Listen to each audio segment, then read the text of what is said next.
The South Florida Bulls have quickly become the new darlings of college basketball. After being picked to finish 9th in the American Athletic Conference preseason poll, the Bulls have shocked America by going 19-5 to this point. They've won 11 straight games. And after their big win on Sunday against Florida Atlantic, who is perceived as the top dog in the American, the Bulls now hold sole possession of the top spot in the American Athletic Conference with a conference record of 12-1. Again, the Bulls are 19-5 overall, and they're on pace for their best year in program history. Yes, you heard that one right.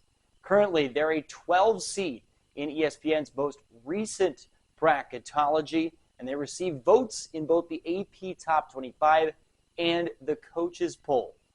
Now, some of you may be wondering, how the heck did first-year head coach Amir Abdur-Rahim pull this off? Can the Bulls really come away with their first American Conference title in their program's history? And how big of a threat is this team in the big dance? Well, all those questions will be answered right here on College Hoops Tonight.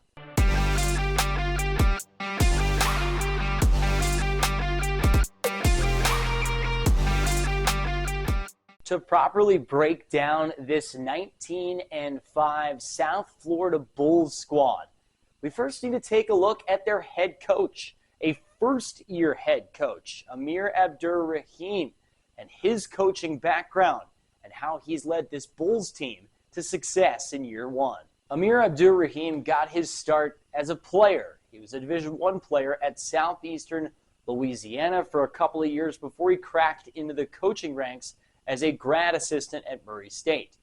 Now he moved up the ladder of assistants for over a decade before he got his first head coaching call in 2019 when he took over at Kennesaw State in his hometown of Atlanta. Now at Kennesaw State, Abdur-Rahim took a Kennesaw team that was absolutely awful when he got there to completely new heights.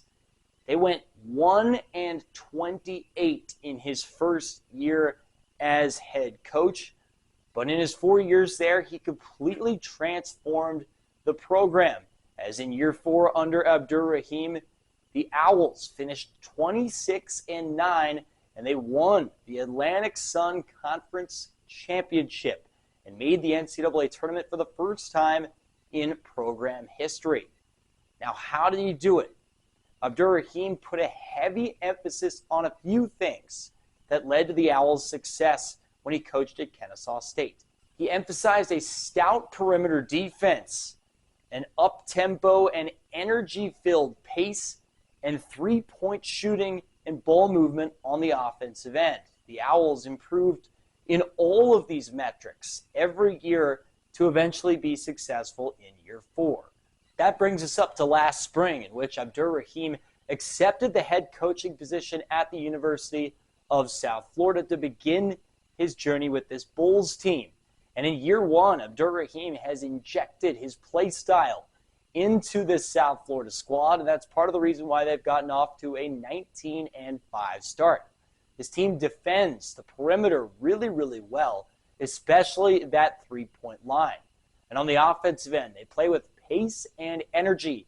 They love to move the ball and get good shots, and they love the three ball, and they're pretty good at shooting it as well. Again, that's all part of the reason why they've gotten off to this 19-5 start. Of course, the other half of the equation is the players. Let's take a look at the big three for South Florida that have really made the engine go here in 2023 and 2024. The first guy I want to talk about is the leading scorer of this Bulls squad, Chris Youngblood, the senior guard who came with Abdur-Rahim in the transfer portal from Kennesaw State last year.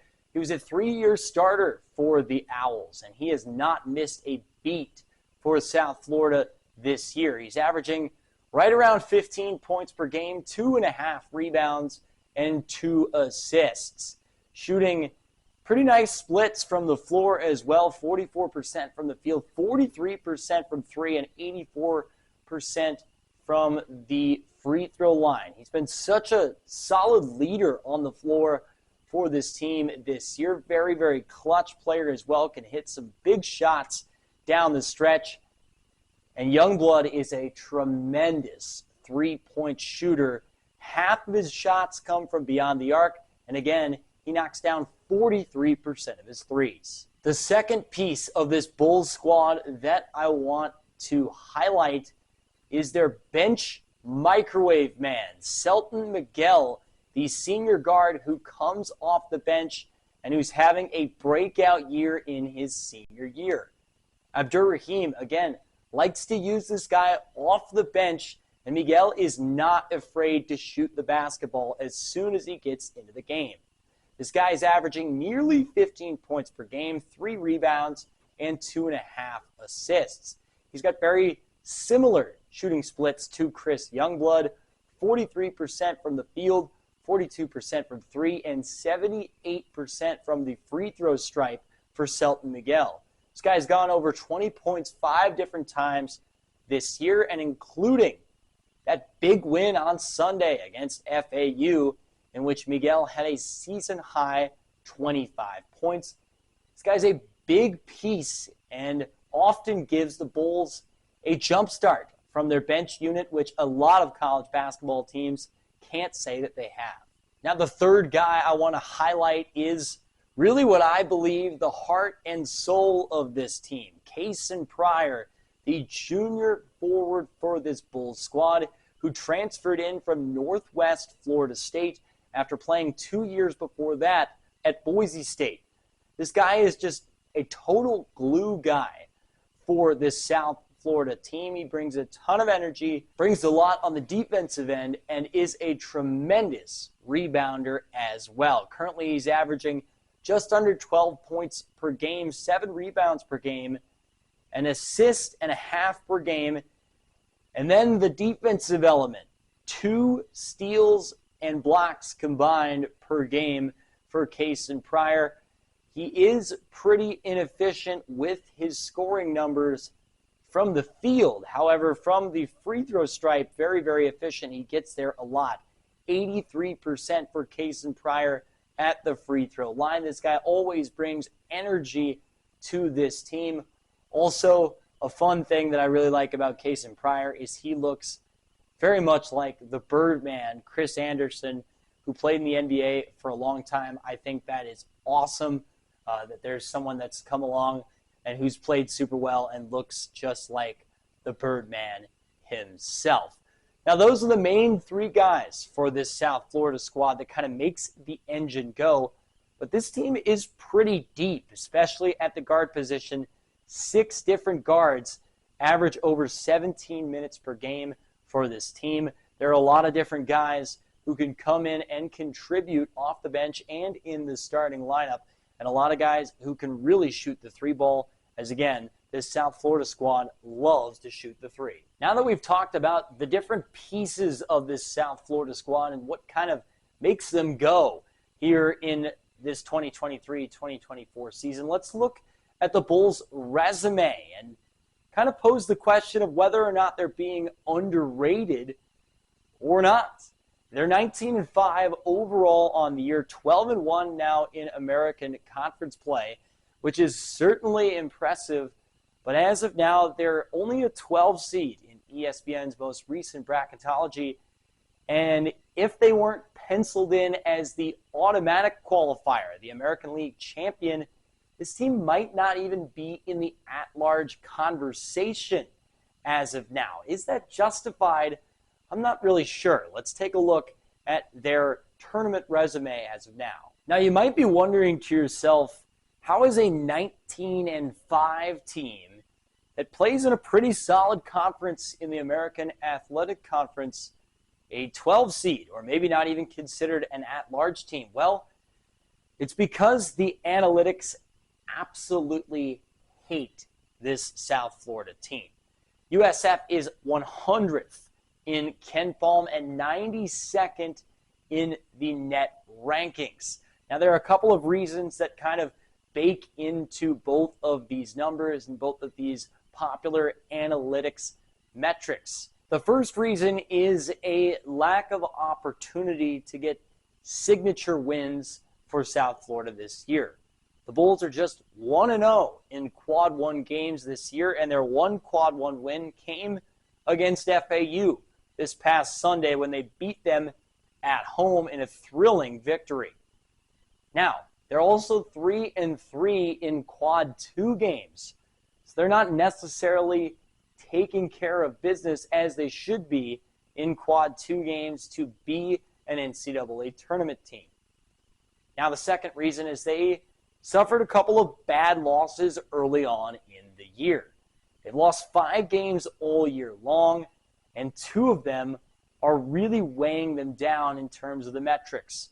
The 2 home losses way back in November against Central Michigan and Maine. Now, the third reason that the analytics don't necessarily like this Bulls team all that much is because they don't really blow anybody out, which analytics absolutely loves it when you beat teams by considerable margins. The Bulls win a lot of close games, and that's certainly been the case in AAC play. Their largest conference win is by 17 points against a terrible UTSA team back in late January.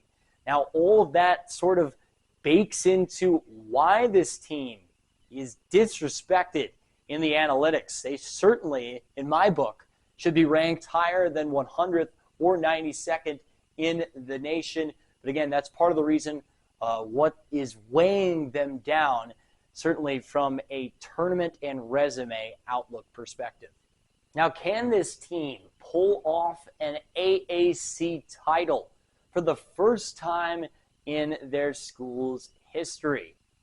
I'm not so sure, right? I certainly think there should be some respect put on this team's name, and I think they should be definitely an NCAA tournament team in my book. However, if I had to bet on who's going to win the American, I would still probably roll with FAU based off of all of their experience that they've had in the past. Also, there are a couple of wild cards in the American that could make a run in March. SMU's a really tough team. Charlotte's been streaky. And then, of course, Memphis is certainly a wild card when you get into the tournament as well. Now, before we get to the postseason play conversation, let's take a look at the 5 remaining games for South Florida here before we move into March. USF is in action later on tomorrow, actually. They'll take on UTSA, a team that they blew out the last time that they faced off against them. That game's going to be on the road. Then the Bulls will be back in action on Sunday at home against a really tough SMU team.